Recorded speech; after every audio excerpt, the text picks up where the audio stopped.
прапусціў. Ось Алексей Ластоўскі, гэта беларускі гісторык і сацыёлаг, адукацыю гістарычную, але абараняў дысертацыю па сацыялогіі. Займаецца ён самымі рознымі рэчамі, ён нам раскажа пра гэта. Вось у Беларусі працаваў у Нацыянальнай акадэміі навук, таксама у Полацкім дзяржаўным універсітэце, адкуль з імі аднаго ведаем, і шмат агульных знаёмых ёсць, там мне вельмі прыемна сёння тут бачыць Алексея. Мы ўжо неяк нават у Парыжы бачыліся, напэўна, яшчэ некалі ўбачымся ў Парыжы, ну а пакуль толькі онлайн. Вось так Алексей нам распавядзе пра такую вельмі цікавую асобу, сапраўды прадстаўнік вельмі шырокага такога разгалінаванага роду графоў Тышкевічаў.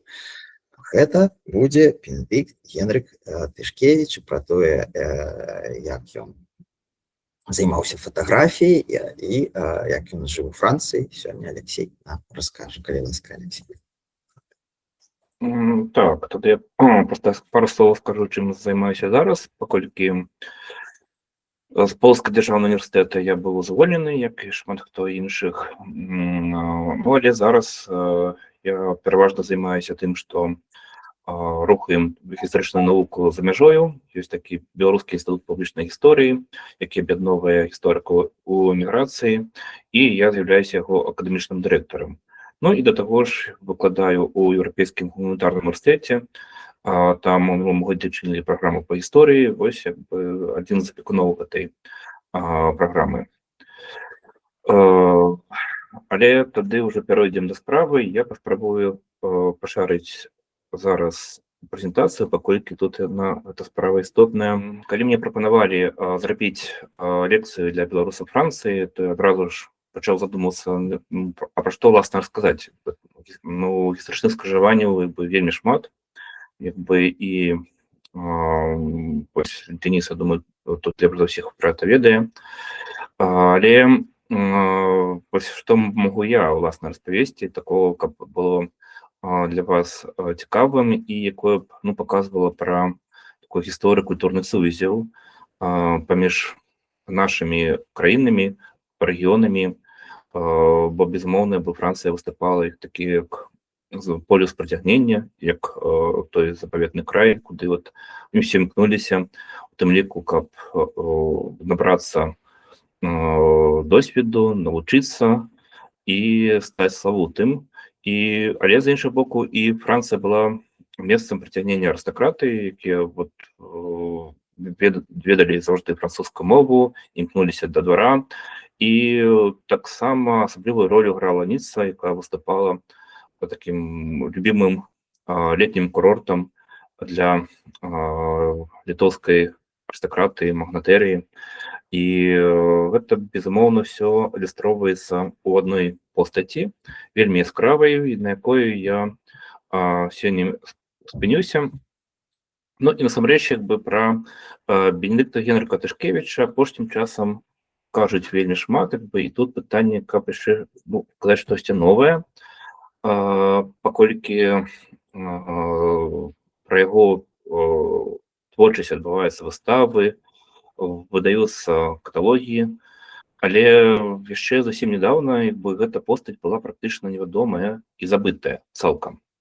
І вяртанне яго у арэал культурнай памяці адбылося такім досыць нечаканым чынам, паколькі, наколькі я памятаю, у 2007 годзе супрацоўнікі музея фатаграфіі імя Нісіфора Непса, якія расшуквалі на антыкварных лаўках Парыжа якія-небудзь цікавыя для іх рэчы, знайшлі альбом старых фотаздымкаў, аўтары якіх ніхто не ведаў, і што-то за здымкі не былі зразумелыя, але это выглядала нечым цікавым. І пасля пачала раскручвацца вось гэта гісторыя. Зразумела стала, хто гэты аўтар, які належаў да роду Тышкевічаў, як бы стала больш-менш зразумелым, дзе рабіліся гэтыя здымкі, і рабіліся яны пераважна на тэрыторыі Беларусі і Літвы. І, адпаведна, як бы гэтым фотографам пачалі інтэнсіўна цікавіцца менавіта ў Беларусі і Літве. Як бы першую чаргу, мабыць, все ж таки у Літве, паколькі там здолелі, па-першае, выкупіць некалькі значных калекцый яго фотаздымкаў, якія патрапілі і ў прыватныя калекцыі, і ў калекцыі дзяржаўных музеяў, у першую чаргу, напрыклад, музея фотаграфіі ў Шаўляі. Вось, і на гэтай паставе было зроблена некалькі выстаў, у тым ліку, напрыклад, у 2007 годзе адбылася першая такая буйная выстава, прысвечаная Бенедыкту Генрыху Тышкевічу у Нацыянальным гістарычным музеі Беларусі. Ну і, адпаведна, ўжо пасля гэтага я там таксама ўпершыню пачуў гэта імя, ўжо пачалі інтэнсіўна ім цікавіцца ў Беларусі, але менавіта пра тое, да чаго это ўсё прывядзе, я ўжо раскажу прыканцы лекцыі.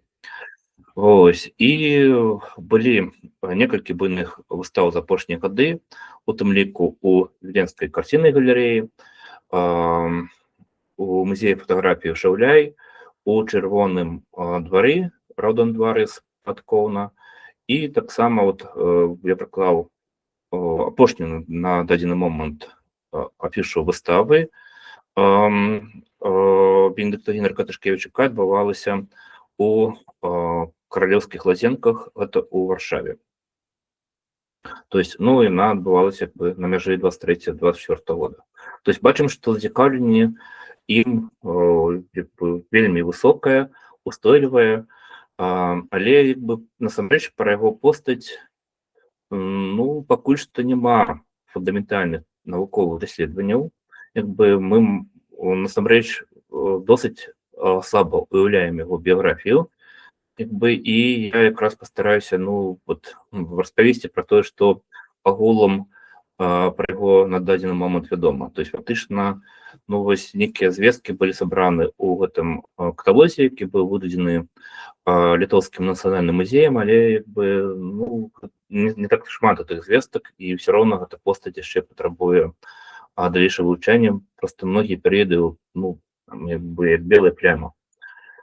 Вось, і мы досыць добра уяўляем толькі той перыяд, калі Тышкевіч захапляўся фотаграфіяй, тому што ён проста фотаграфаваў ўсё, што магчыма, як бы, так, як бы, і таму мы атрымліваем злепак яго жыцця, як бы, менавіта на гэты перыяд, таму што ён яго проста выдатна зафіксаваў.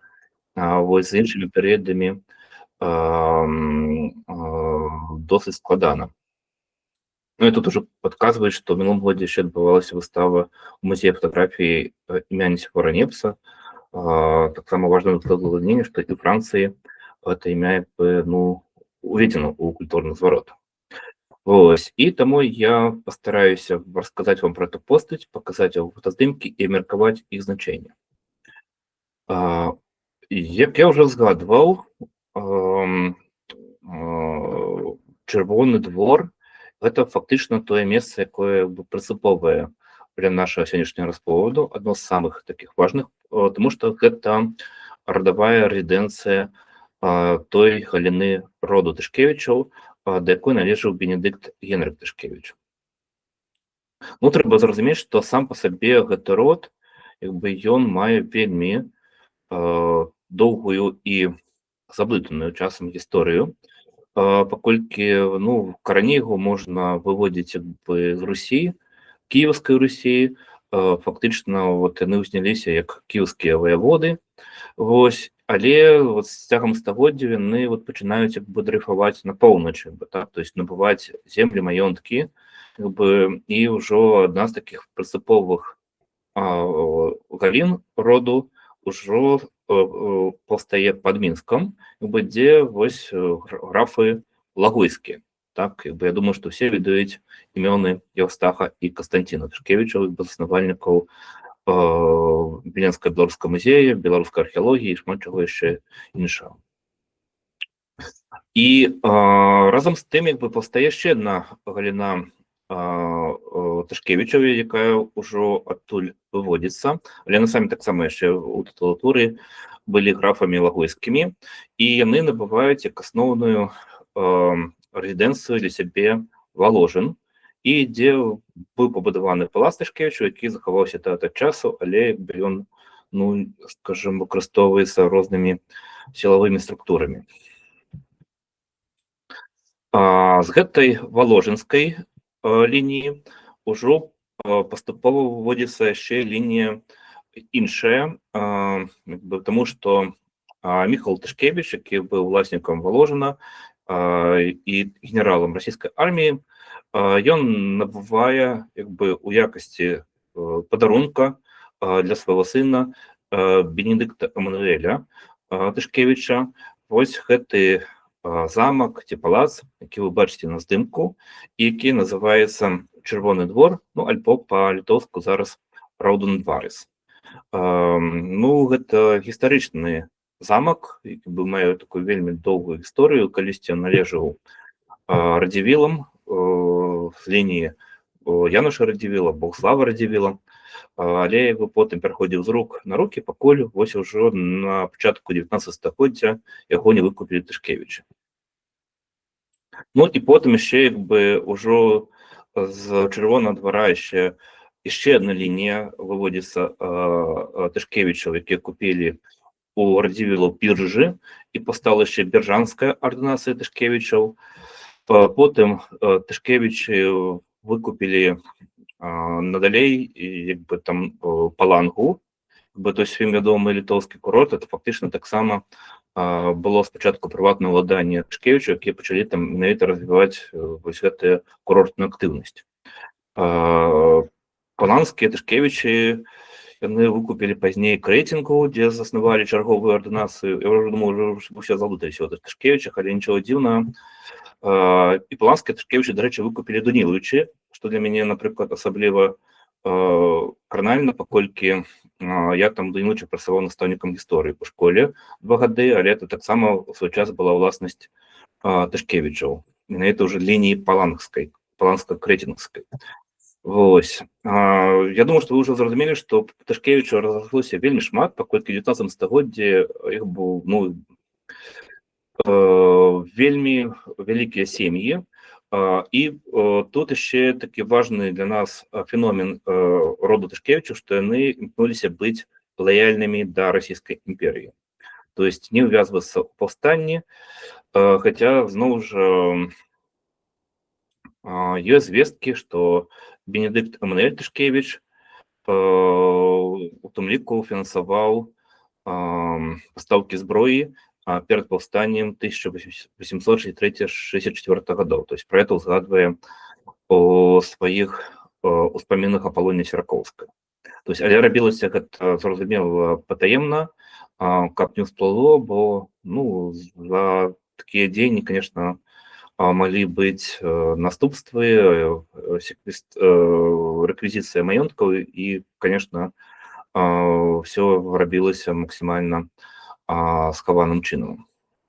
Знешне Тышкевічы былі вельмі лаяльнымі, і гэта дазваляла ім набываць розныя маёнткі. Ну і тут мы згадваем у першую чаргу тады Бенедыкта Эммануэля Тышкевіча, который уласна стаў уласнікам Чырвонага двара, і што вельмі важна, ён заснаваў тут вельмі багатую мастацкую калекцыю, то есть якая была адной з лепшых калекцый агулам нашага рэгіёну. І таксама ён набыў яшчэ чарговы маёнтак і пабудаваў там палац.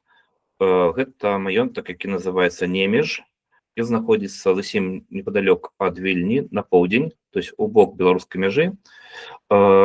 І,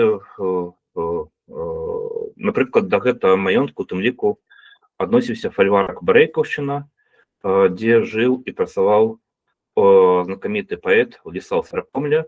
Ну, чаму ён там жыў і працаваў? Таму што, уласна, Тышкевіч яму фактычна бясплатна далі гэты фальварак у аренду, каб яго падтрымаць. І вось у гэтых мясцінах Саракомлі Францішка Богушевіч, які таксама у гэтых ваколіцах нарадзіўся, таксама нарадзіўся і ў палацы Немеж наш герой нашага расповеду Бенедыкт Генрик Тишкевич. От я, до речі, старався повсюди фактично використовувати мої власні здимки з різних місцин, з різних фотовиставів. Для тут уже піднімеш, це не мой здимок зліва, покольки коли ми там були, то він просто був огороджений, ну, навіть не прості і нормальний здимок не зробити. Якби палац знаходиться у приватній власності, там ведуться некі реставраційні праці обновленчі, але гэта ўжо цягнецца гадоў 20 і практычна, ну, без канца і краю, так, то есть незразумела, калі ўрэшце, што з ім, ну, стане, ну, толковае, калі там будзе адкрыты да яго доступ, ну, пакуль што ніякай інфармацыі на гэты конт няма. То есть палац-то ён як бы захаваўся, але вось у такім закрытым стане. І там нарадзіўся Бенедикт Генрик Тишкевич, ну, трэба адзначыць, што ён быў унукам Бенедикта Эммануэля Тишкевича. Мы бачим, что имя Бенедикт, оно просто как бы передается, ну, это семейное имя, то есть как бы от деда передается внуку. Але уже, например, одного со своих сынов, Бенедикт Генрик Тишкевич, назвал старейшего сына Бенедиктом Яном Тишкевичем, знову же, как заховать это семейное имя. И так атрымалася, что жыццё, раннія годы Бенедикта Генрика Тишкевича былі вельмі складанымі і непростымі. Па-першае, рана паміраюць яго бацькі, і бацька, і маці. То есть ён яшчэ фактычна у дзіцячым узросце. Ну, трэба, каб хтосьці ім апекаваўся, і, ну, як бы, в якасці афіцыйна апекуна яго выступае ўжо, уласна, Бенедикт Эммануэль Тишкевич, бы і со сваім сябрам з роду Ромераў. Ну, і тут адбываецца такая трагічная сітуацыя. Бенедикт Эммануэль Тишкевич таксама набывае яшчэ новы сабе мясціну, дзе будуе паляўнічы палац у Вялым, на расе Іслач, ну, непадалёк, ну, скажем, гэта зараз, напэўна, найбольш блізка да Івенца. І там, калі ўжо стары Тишкевич пераязджае праз мост, то яго, ну, адбываецца такая тэхнічная аварыя, карета куляецца з моста праз Іслач, ну і все, як бы, і Бенедикт Эммануэль Тишкевич трагічна, как бы, так гіне, як бы, і атрымліваецца, што Бенедикт Генрик Тишкевич, наш герой, у дзіцячым узросце застаецца в ситуации, что памерлі яго бацькі і трагічна загінуў дед. То есть, ну, власна кажучы, ну, нікому не пажадаеш вось такога пачатку жыцця. І апекуном яго тады становіцца іншы магнат Райнольд Тизенгаус, як бы больш вядомы, ну, як сын Константина Тизенгауса, уласнік паставаў, і, ну, яны там па далёкай роднаснай лініі былі сваякамі. Вось, власна, чырвонадворскія Тишкевичы і паставскія Тизенгаусы, но я уже не буду рассказывать, бо это еще полгодины рассказывать, як яны былі адзін з другім звязанымі. Так ці інакш, як бы, Бенедикт Генрик Тишкевич вырастае пры апецы Райнольда Тизенгауса, яны разам ездзяць у Еўропу, як бы атрымлівае там добрую адукацыю, паколькі яму пры ўсім пры тым, як бы, дасталіся, ну, велізарныя зямельныя ўладанні.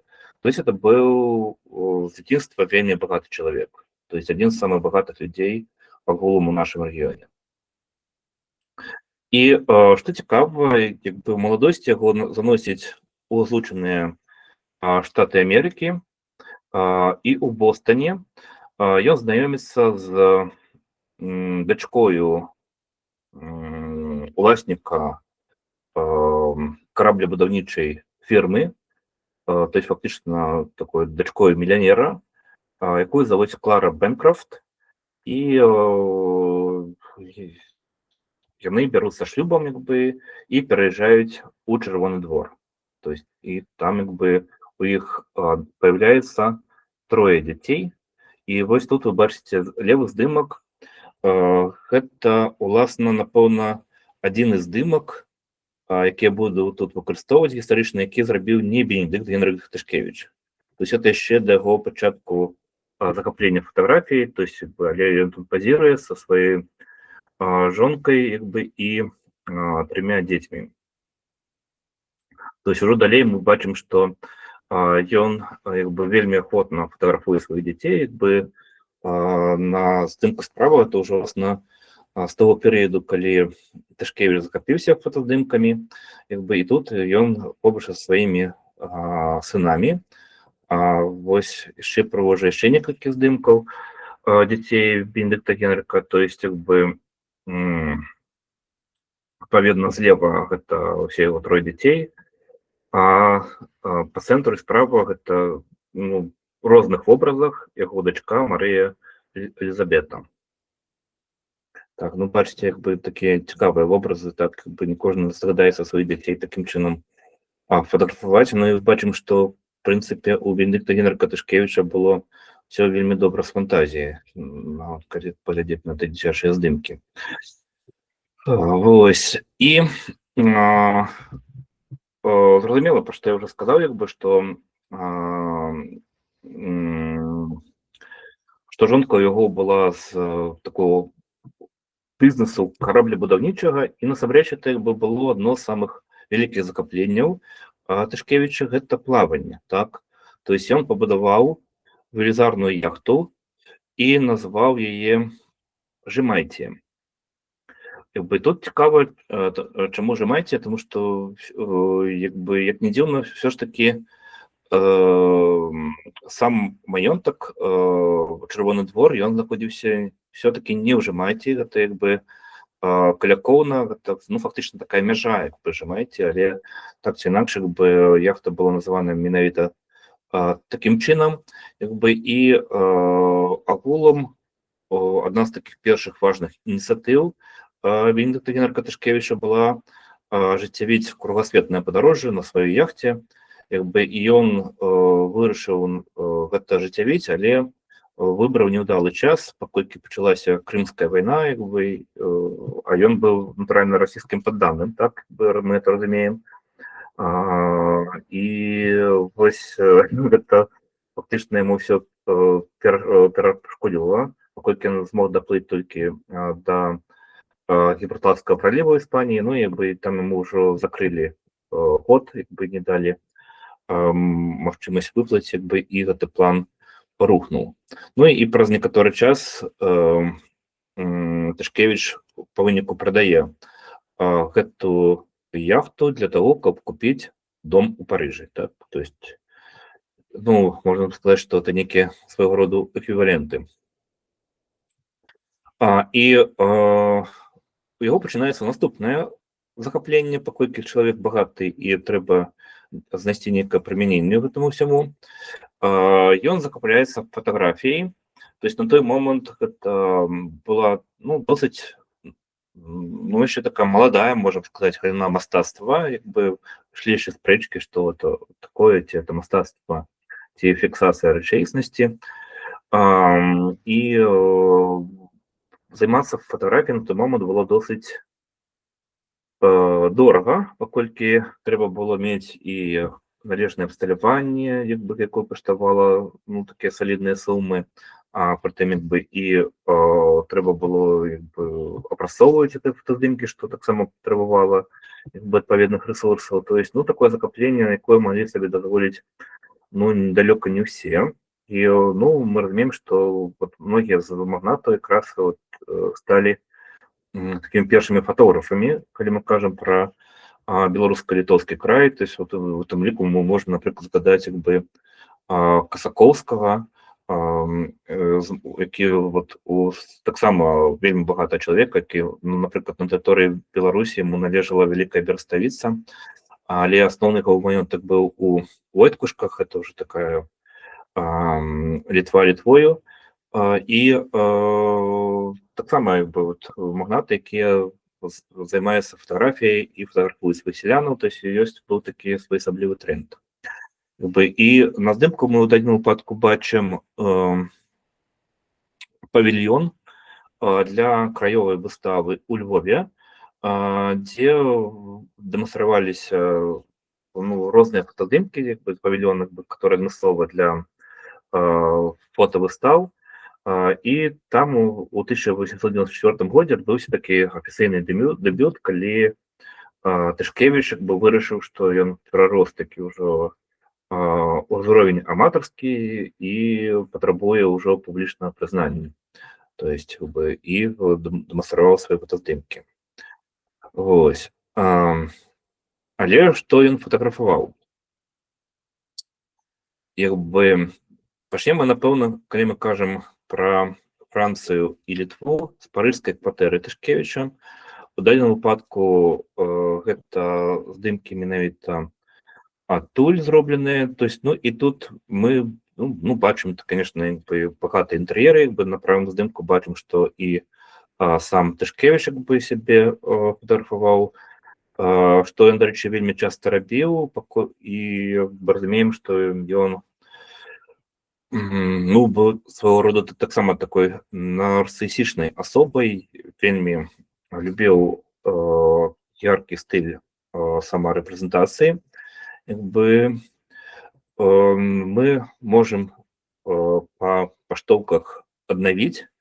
Калі каму цікава, можаце паспрабаваць знайсці, дзе была гэта вілла Бенедыкта Генрыха Тышкевіча ў Парыжы. Вот ёсць адрес, як бы, прынамсі на канец 19 стагоддзя, як бы ён вядомы.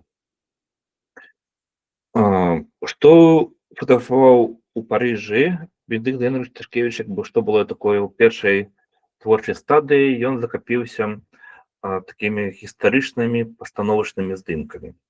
То есть гэтыя здымкі, дзе мадэлі ўжо апраналіся ў строі канкрэтных гістарычных эпох, як бы, і разыгрывалі розныя такія жанравыя сцэнкі. То есть мы, в прынцыпе, можам зразумець, што фактычна гэта той прынцып фатаграфіі, які па сутнасці набліжаецца да выяўленчага мастацтва, да? То есть прапрацаваныя кампазіцыі, такі нейкія сюжэты. То есть фактычна это такія нейкія чорна-белыя карціны, так? І бачым, што Тышкевіч як бы на першым этапе фактычна такім чынам разумеў фотамастацтва.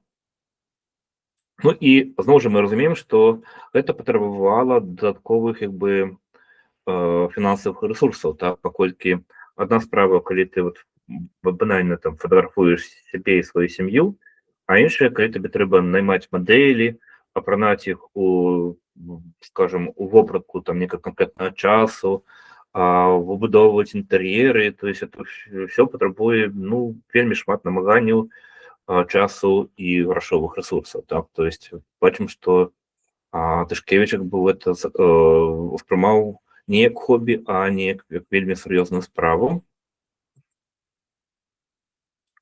Бачым, што яго ўжо у той момант былі таксама свайго роду улюбёныя фотамадэлі. І вось гэты цыкл здымкаў, ён таксама, можна сказаць, такі гістарызуючы, паколькі тут падпісана, што эпоха 1830-х гадоў, то есть як бы, ён, скажем, на 50-60 гадоў вяртаўся ў мінуўшчыну, як бы спрабаваў рэканструіраваць як бы лад людзей таго часу. І яшчэ асаблівае значэнне мелі яго здымкі ўжо такого сімвалісцкага характару. То есть мы бачым, што гэта, я назваў такім міфалагічным цыклам. Мова ідзе пра павяртанне да такіх вядомых сюжэтаў, як бы звязаных там з антычнасцю, асабліва з антычнай міфалогіяй альбо з біблейскай міфалогіяй, так?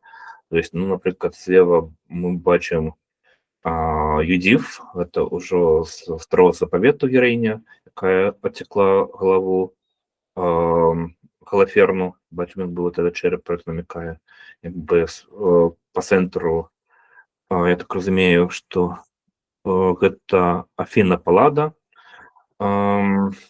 богиня мудрості у античній міфології і справа Береніка. Ну і тут якби бачимо, що ён ще ці здимки публікував, так? Тобто це вже фактично здимки, які знайдені у часописах тогочасних французьких, якби, і розуміємо, що от вже амбіції якби перейшли в уровень якби чисто таких некої хатньої студії, і він публікував свої фотоздимки в французьких часописах. Ну і ось тут ще так само у одному часописі знайшли ось гэта фотоздымак, які ўжо насылае да рэнесанснай гісторыі, ну і бачым, што ну это в прынцыпе, конечно, патрабуе вялікіх намаганняў зрабіць такі здымак, бо это трэба апрануць людзей у вопратку 16 стагоддзя, там панесці адпаведныя інтэр'еры, то есть ну да, узроўню такіх, скажем, высокамастацкіх карцін. Яшчэ одно месца, якое звязвала нашмат гадоў Тышкевіча у Францыі, гэта Ніцца, дзе ён шмат гадоў адпачываў на Лазурным березе, якби асабліва у Ніцы шмат фотаздымкаў якраз Сальніцкага праменаду, і яго там была ўласная віла, ўрэшце якби потым гэта стане таким як любимым месцам якби на апошнім этапе яго жыцця. Але тут цікава бачыць таксама, што ён у тым ліку здымаў і падзеі, тому што мы разумеем, што для тогачаснай фотатэхнікі было вельмі складана фотаграфаваць падзеі, ну, тое, што адбывалася не ў студыі, бо ў студыі можна было кантраляваць асвятленне, можна было выкарыстоўваць доўгую вытрымку, але калі гэта нешта адбывалася на вуліцы, то гэта было куды складаней сфотаграфаваць, але бачым, што умоўна кажучы, Тышкевіч умудраўся гэта рабіць. Вось злева, напрыклад, это нейкі карнавал катоў, я не ведаю, што такое, які адбываўся у той час у Ніцы. Такім чынам мы разумеем, што в прынцыпе вялікая частка фотаспадчыны Бенедыкта Генрыха Тышкевіча гэта звязана з Францыяй, але ёсць іншыя мясціны, у тым ліку, напрыклад, ён досыць шмат часу праводзіў і ў Закапаны. Гэта вядомы курорт на паўднёвым усходзе Польшы. В той час это была Аўстра-Венгерская імперія. І тут трэба яшчэ зразумець такую асаблівасць Закапаны, што ў той час яно стала вельмі папулярным сярод кракаўскай інтэлігенцыі, асабліва калі там паявіўся рух так званая младапольска, маладая Польша, якія ездзілі у горы і адкрылі для сябе культуру так званых гуралаў, то есть такой нека супэтнасаў палякаў, якія жылі ў гарах і вылучаліся вельмі такой адметнай этнічнай культурай, і ўжо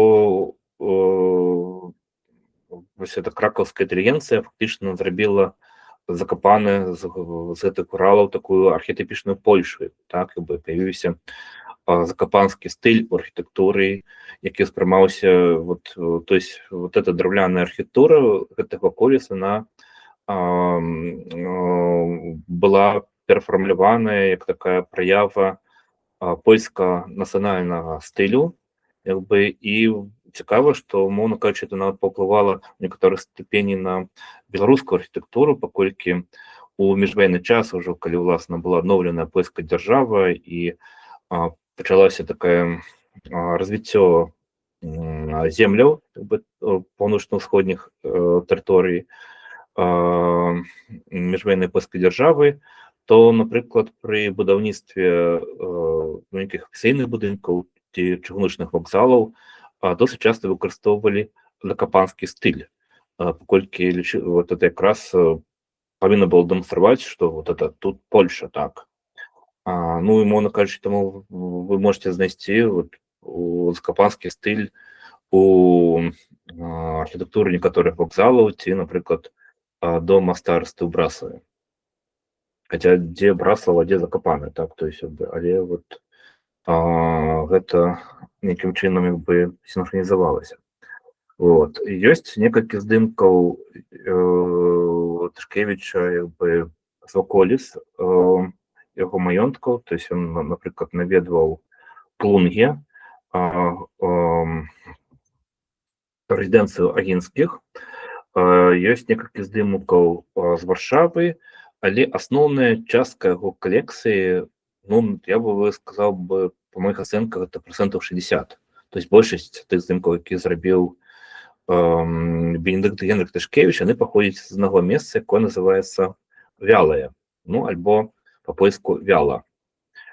Нагадваю, што яно было набыта яшчэ яго дзедам Бенедыктам Эмануэлем Тышкевічам як мясціна для паляванняў. То есть там, ну, побач рака Ісач, вялікі лес, ну і недалёка як бы той же самы Воложин, Лагойск, дзе іншыя Тышкевічы атабарыліся. І ўжо там быў пабудаваны драўляны палац, але ён менавіта такі выкарыстоўваўся як паляўнічы. То есть туды прыязджалі з мэтамі канкрэтнымі палявання. То есть он таму меў такі досыць часовы характар, паколькі там не прымалі шыкоўных гасцей, то есть там не пастаянна жылі, туды прыязджалі выключна з мэтамі спыніцца, папаляваць і вярнуцца дадому. Але Бенедыкт Генрых Тышкевіч ён мяняе, так, сапраўды добра дакладнее, што ён знаходзіцца на Лібоўскай пушчы. Вось, і Бенедыкт Генрых Тышкевіч як бы мяняе функцыю гэтага палаца. Ну, стары палац згарэўшы быў, як бы трэба было будаваць новы, і ён будуе новы. І мы бачым уласна гэты палац на здымках, як бы бачым, што такая надзвычайная архітэктура, як бы, і бачым, што ён багата упрыгожаны. То есть это ўжо не часовая рэзідэнцыя, так, абсалютна. То есть это нешта іншае. То есть не паляўнічы палац, хаця ён мог выкарыстоўвацца ў сілу сваёй лакацыі для палявання, але гэта нейкая важная мясціна для Тышкевіча, якая становіцца фактычна ў другой рэзідэнцыі. Так, таму што ён туды перамяшчае і многія сямейныя каштоўнасці. З Чырвонага двора ён перавозіць у Вялае. Ну, напрыклад, мы можам это бачыць па гэтаму твору. Гэта адна з самых знакамітых карцін польскага гістарычнага мастака-манументаліста Яна Матэйкі, якая называецца «Стэфан Баторый пад Псковам». Ну, ўжо кампанія, калі Стэфан Баторый адбіў Полацк, як бы, у маскоўскіх заваёўнікаў, як бы, і гэта, такая эпічная, вельмі вялікая карціна. Бенедыкт Генрых Тышкевіч набыў яе ў Кракаве у самого мастака за вельмі вялікую грашовую суму, мог сабе дазволіць. І мы па здымках можам бачыць перамяшчэнне, што спачатку ён перавёз яе ў Чырвоны двор, але пасля таго, як быў пабудаваны новы палац у Вялым, то есть гэта карціна апынулася там. То есть мы бачым гэта, уласна, па тых здымках з фотаальбома Тышкевіча, дзе пазначана Вялая, і мы бачым у гэтым здымку карціну Яна Матэйкі. То есть тут цікава, што в прынцыпе непадалёк ад Мінска знаходзілася адна з важных мастацкіх калекцый, дзе з такімі знакавымі і значнымі творамі.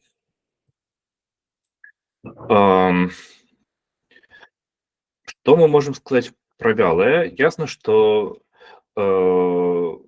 гэта мясціна выкарыстоўвалася і тым ліку для такіх арыстакратычных забаў, безумоўна, палявання, паколькі паляванне агулам на той момант было такой арыстакратычным прывілеем, але Тышкевічы любілі паляванне, і асабліва Бенедыкт Генрых Тышкевіч, і в прынцыпе ён ездзіў, напрыклад, у моладасці у тую самую паўночную Афрыку для того, каб ажыццяўляць такія паляўнічыя экспедыцыі. То есть это яго было адным з любімых хобі, і тут мы бачым, як бы, што безумоўна у вялым ён гэтаму таксама аддаваўся гэтай жарсці, і тут упершыню на здымках мелькае новая для нас жанчына, якую звалі Ізабель Феро, і з якой, пазней мы вельмі часта будзем яе бачыць, гэта каханка, так, Тышкевіча, з якой ён праводзіць некалькі, такую доўгую ладную частку свайго жыцця, жонка яго, слухайце, я забыўся сказаць, прапусціў, напэўна, гэты момант, што пасля нараджэння трэцяй дзіцяці яго жонка памірае.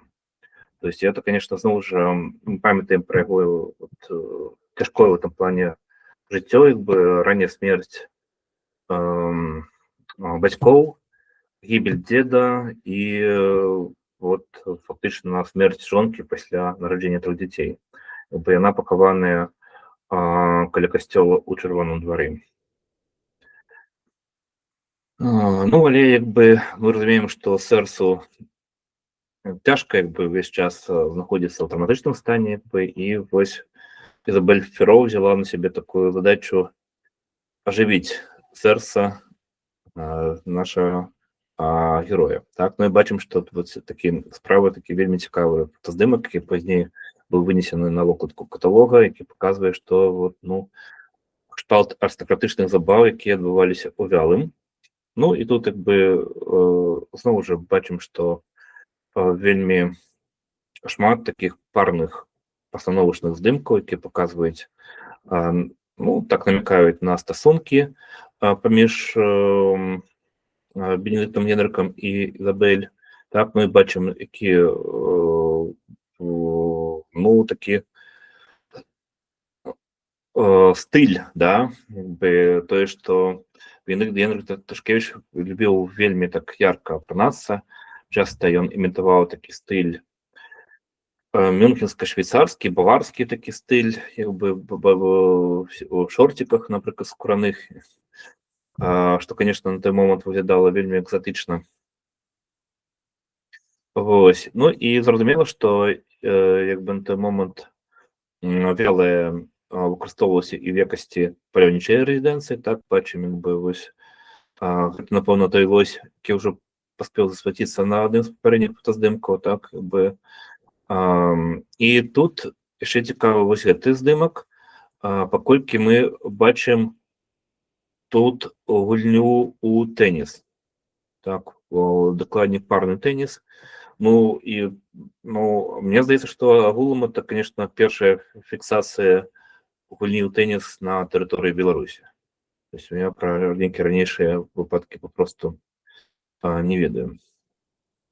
Але мы дзіўна, што агулам мы разумеем, што, напрыклад, фотаграфаваць спорт это вельмі складаная справа, так, паколькі цела адбываецца ў руху, дынамікай. І зараз выкарыстоўваюць такую нейкую суперсучасную тэхніку, каб здымаць спартыўныя спаборніцтвы, а уявіце сабе, якой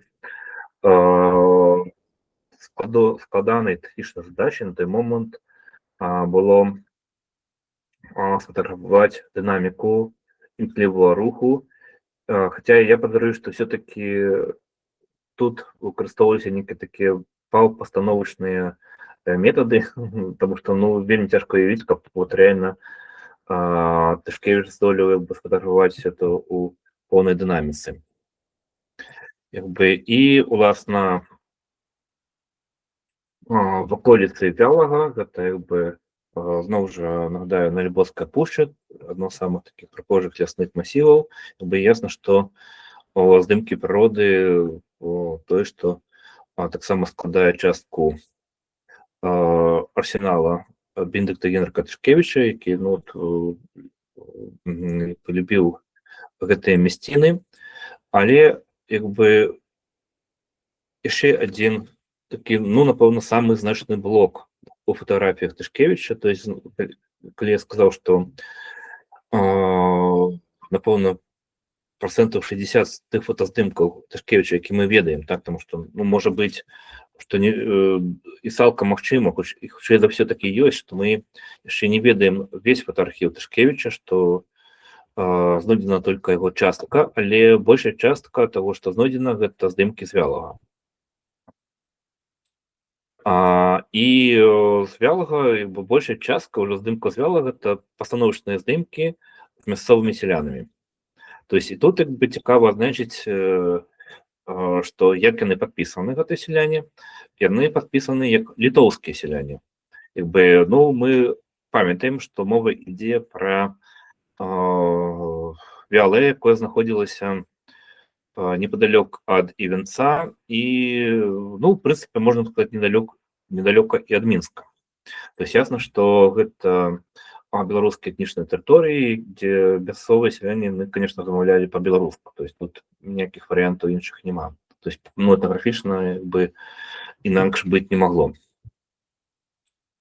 Але чаму літоўскія? Тому што тут мы павінны зразумець нейкую такую логіку таго, як мыслення арыстакраты на той момант, якая шмат у сілу сваёй такой апірышча на сямейную традыцыю, генеалогію, на ўключанасць у дзяржаўныя працэсы вельмі часта мыслілі гістарычна, так.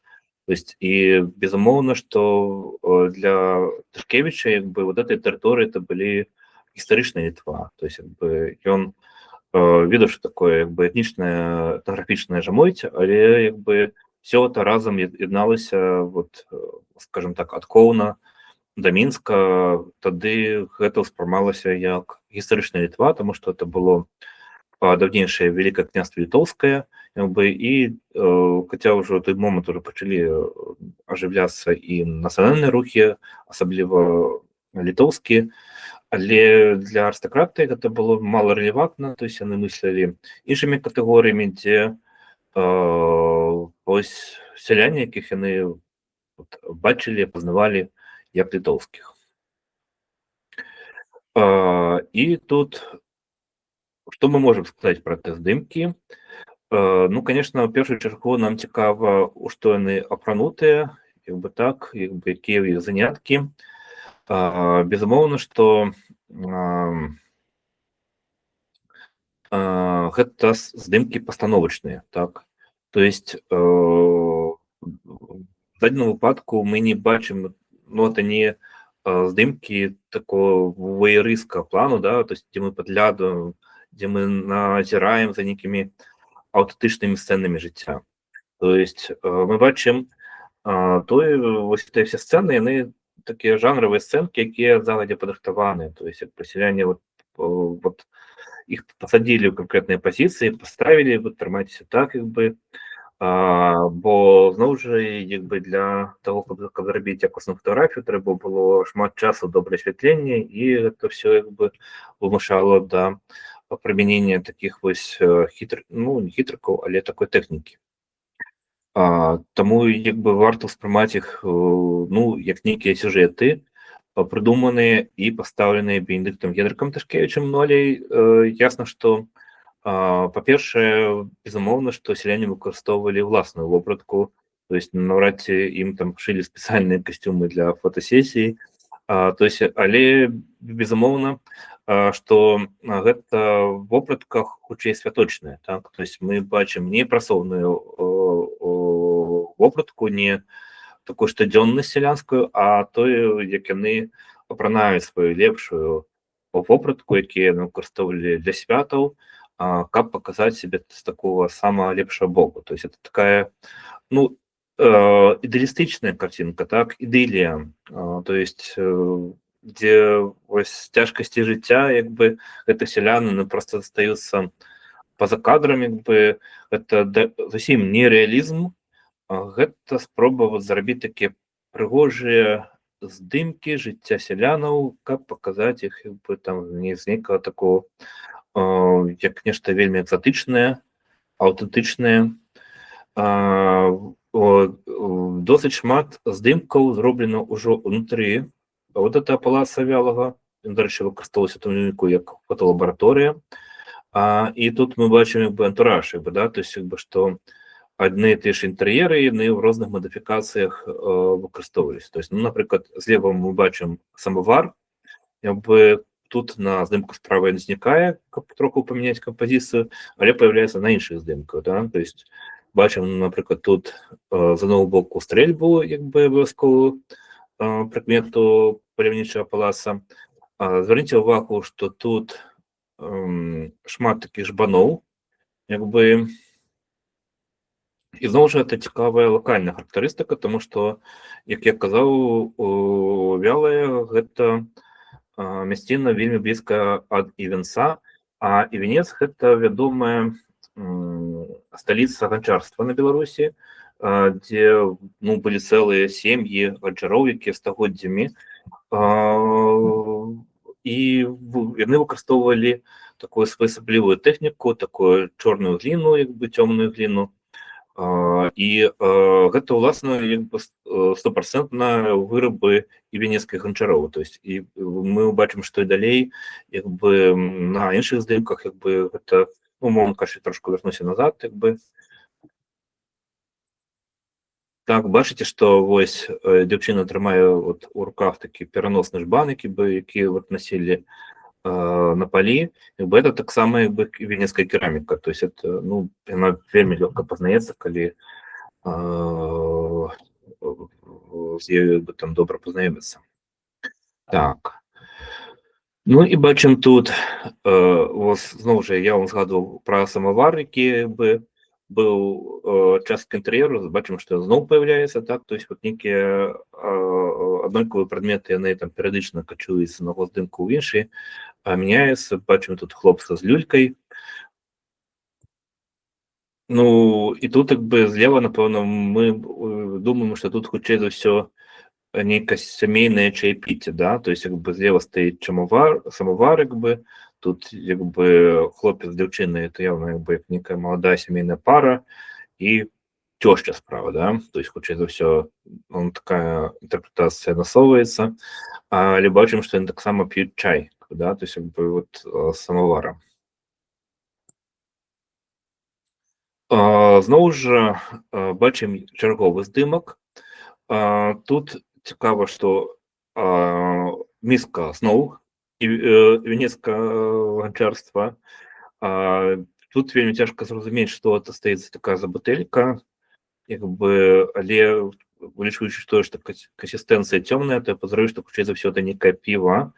Як бы, ну, але, на жаль, як бы якасць здымка не дазваляе цалкам расшыфраваць, зразумець, што там знаходзіцца. Ну і звярніце ўвагу, які прыгожы строй, як бы, вот, з характэрнымі для тар'ёну, як бы, галоўнымі ўборамі. То есть, ну, і справа, зноў, мы бачым уже такую сцэнку пастановачную, там, дзе на галаву апранаецца вянок, как бы, там нейкі мужык стаіць з граблямі.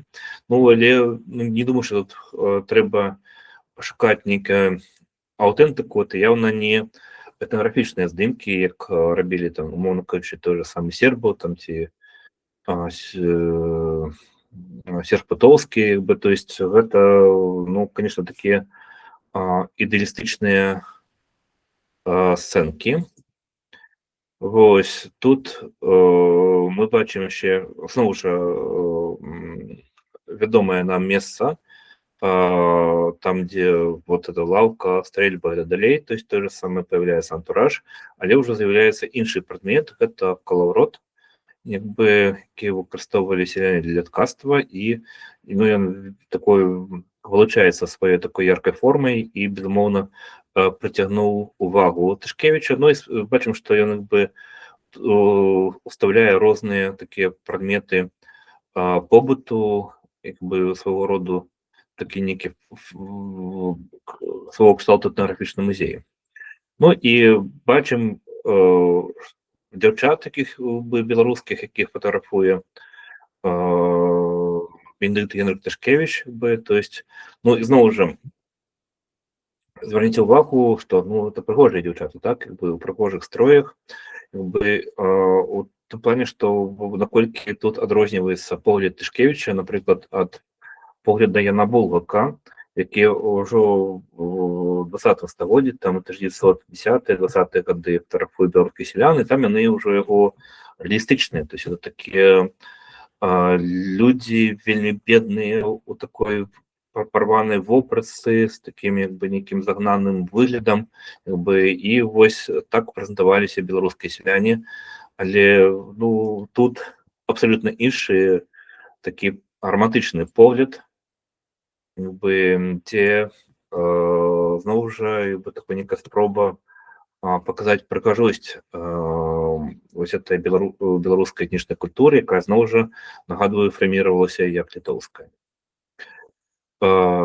Ну і тут бачимо, якби, такі цікаві інші постановочні здимки, якби. Слухайте, до речі, справа, мені здається, цей здимок не зв'яла, а до речі, це хоче йдуся з Франції. Випадково поставив у презентацію, пробачте. Але зліва ми бачимо ще таку цікаву сценку взаємодочинення поміж різними слоями насильства, оскільки по центру знаходиться Ізабель, якби коханка Тишкевича, але справа і зліва ми бачимо якби лісничих, так? Тобто тих, хто допомагали в організації полювання, це така категорія людей, які мали особливий статус, оскільки вони входили в непосередній особистий контакт якби, з аристократією, ну, від їх залежав поспіх полювання, і бачимо, що вони можуть, фактично, це один із здимок, де різні такі класи, вони тут присутнічають разом, да? Тобто, якби, мы бачили, что ранее переважно это все-таки особенно селяне, а особенно аристократи. Ну і тут уже якби опошній такий цикл здимків, якби, тобто вже бачимо, якби, ще, що появляються у нас чергові локації, тобто прив'язані вже, ну, це некий домик, який, де Клякого Рашки займається своєю працею, так, ну і справа бачимо черговий такий романтичний сюжет. Ось, і гэтых здымкаў досыць шмат, я прывёў толькі частку з іх у гэтай прэзентацыі, але, ну, па ідэі, ёсць і онлайн-каталогі, выдадзены, зноў жа, каталог літоўскім нацыянальным музеем, таму его творчасць становіцца все больш і больш даступнай, так? І тут цікава, што, ну, гэтыя здымкі, яны, можна сказаць, рэгулярна знаходзяцца, да, у том плане, што вось літаральна, ну, паўгады таму назад знайшлі чарговы альбом Тышкевича, які быў раней невядомы, якби яго выкупілі зноў ж літоўскія калекцыянеры, і тут я могу сказаць, што, конечно, у даным выпадку ёсць такі дысбаланс, якби у апропрыяцыі его спадчыны, паколькі, ну, зноў жа, мы можам сказаць, што Бенедикт Генрих Тышкевич — это чалавек, які, ой, напэўна, яго па такой класіфікацыі можна назваць беларуска-літоўскім арыстакратам, так? Паколькі мы ўжываем зараз нейкія нацыянальныя катэгорыі, каб ілюстраваць реалии 19 стагоддзя, якби, ну, ясно, что нам хочется там, назвать там его там белорусом, литовцем и т.д. и т.п. Хотя, конечно, безумовно, я лічыў себе полякам, як і все прадстаўнікі арыстакраты на той землях в 19 стагоддзі. Але при гэтым, конечно, што ў яго мусіў быць нейкі і літоўскі патрыятызм, якби, тому што, ну, невыпадкова ён сваю яхту назваў Жэмайце, ось, і пастаянна падкрэсліваў, што ён фотаграфуе літоўскіх селян, але якби ён пры этом фотаграфаваў беларускіх селян, так, то есть якби большая яго частка здымкаў гэта фотаздымкі беларускіх селян, ён жыў сярод іх, і таму в прынцыпе, конечно, мы можем яго ну, прынамсі назваць адным з першых беларускіх фотографаў. Я думаю, тут не будзе гэта таким перабольшаннем, так, то есть, ну, таму я вот вагаўся, якім чынам дакладна назваць тэму лекцыі, але паколькі вот это все пытанні так ідэнтычнасці, самавызначэння і пазнейшая апрапрыяцыя, яны вельмі складаныя. Так ці інакш, ну, яго радавая рэзідэнцыя Чырвоны двор, это зноў жа все ж таки такая, ну, сэрца Літвы, але значная частка ў жыцця была у Вялым. Ну і гэта ўжо мае здымкі з 2020 з красавіка 2020 года у часы ковіду, калі все было зачыненае, я там шмат ездзіў па Беларусі, у тым ліку дабраліся да Вялага, і дабрацца туды зараз вельмі складана, паколькі, ну, гэта практычна такое вот глухое месца на Лібоцкай пушчы, звязанае яшчэ з тым, што з такой траўмай, паколькі падчас чарнобыльскай аварыі, пасля чарнобыльскай аварыі, калі распаўсюджваліся радыактыўныя асадкі, то іх частка выпала якраз на этой тэрыторыі. І там побач быў велізарны санаторый, і вот фактычна ён патрапіў в эту забруджаную зону, і адтуль, ну, яго пакінулі, то есть фактычна это стаіць закінуты савецкі санаторый, ўжо зноў жа ў зруйнаваным стане, не нашмат лепш за палац Тышкевічаў, і вось, уласна, Вялыя.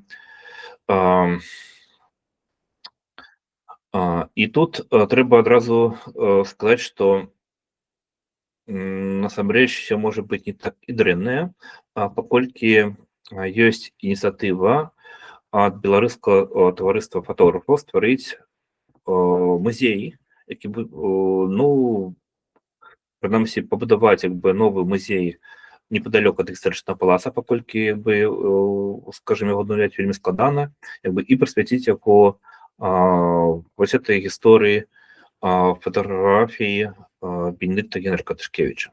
То есть, зараз збіраюцца экспанаты, і вось гэта ідэя, яна паступова набірае, ну, все больш і больш таких абрысаў. Вось.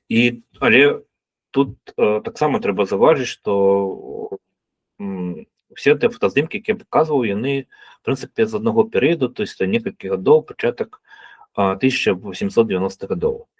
То есть, умоўна кажучы, з 1890 па 1894. І што адбываецца далей, так, насамрэч, Бенедыкт Генрых Тышкевіч пражыў доўгае жыццё, але ён ужо адышоў ад справаў, перадаў свае маёнткі старэйшаму сыну Бенедыкту Яну Тышкевічу, і перабраўся у Францыю, і практычна ўжо 35 апошніх гадоў свайго жыцця ён правёў на Лазурным березе, і там памёр у 1935 горадзе у гарадку Ментон. І улетку гэтага году я быў у Ніцы, і вот адна з маіх задачак была знайсці магілу Бенедыкта Генрыха Тышкевіча. Я ведаў, на якіх яна знаходзіцца могілках. Гэта могілкі каля францішканскага кляштара у Сем'е. Ну, фактычна зараз гэта прыгарад Ніцы. Гэта вядомыя могілкі, паколькі там пахаваны пазначныя людзі, у тым ліку зусім побач з гэтымі могілкамі, то есть трошку адасоблена, але фактычна это тыя ж самыя могілкі, пахаваны, напрыклад, французскі мастак Анры Матіс. І таму туды выбіраюцца людзі, і ўжо каля самого касцёла это даю навод, калі раптам зацікавіцца, знаходзіцца магіла Бенедыкта Генрыка Тышкевіча, створана таким як бы у алегарычным ключы. То бок пры жаданні, вот, скажем, можна не толькі ў вялае з'ездзіць, але беларусам Францыі падазраю, што прасцей будзе нават дабрацца да Ніцы і ў тым ліку наведаць яго магілу. Ну і тут я про это вам рассказал, что здымки это перыядычна ўсплываюць як бы і зварот да яго спадчыны вельмі актуальны. Ну і зноў жа гэта ўсё ж таки пытанне таго, як мы ўспрымаем фатаграфіі таго часу і як арыстакраты ўспрымала сялянства таго часу як бы. І тут мы бачым, што сходзіцца вельмі шмат такіх нейкіх цікавых сюжэтных ліній.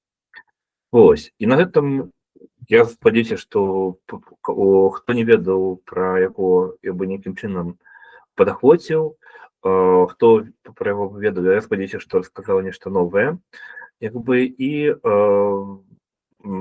напэўна на гэта будзем лічыць маю лекцыю як бы завершанай.